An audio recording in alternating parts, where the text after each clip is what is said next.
تذکره الکترونیکی بسیار یک چیز خوب است، سخت از کارت وارد جور میشه. تذکره سابق که بود ورقه کی در جیب منداختی خراب میشد.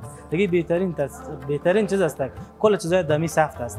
کلتان بین بیادر در یک روز کل کارتان بخیر خلاص میشه. کارمندان بسیار خوب رویه میکنه. تذکره الکترونیکی بسیار خوب است نسبت به کاغذی، به خاطر که معلومات خود ما درشان می باشه و خدمت آسان هم است و پیشرفته هم است و نسبت به کاغذی بهتر می باشه.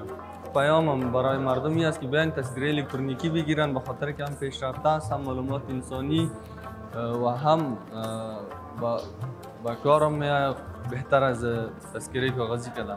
قبلا تذکره کاغذی داشتم، باز 3-4 روز پیش آمدم به خاطر گرفتن که تذکره الکترونیکی بگیرم.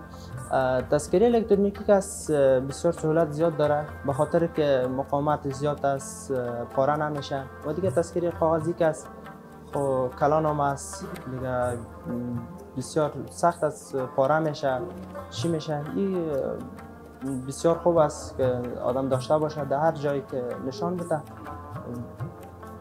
کل شناخت انسان میکشه. با مرکز مکرویان اول آمدیم به خاطر گرفتن تذکره الکترونیکی. ولی اول درخواست دادیم کارش خلاص شد و بایومتریک هم شدیم. روی همکارا بسیار خوب بود. اما روزه در یک روز کل کارهای ما تمام شد بدون کدام جنجال یا بدون کدام چیز. واقعا ما ازشان راضی هستیم.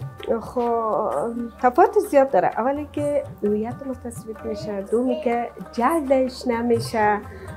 میتونیم هر کس نمیتونه از هر جای به هر نام هر ملتی از هر کشوری بگیره، چون بایومتریک است. میتونیم جز یک نفر کس دیگه از استفاده کردن نمیتونه.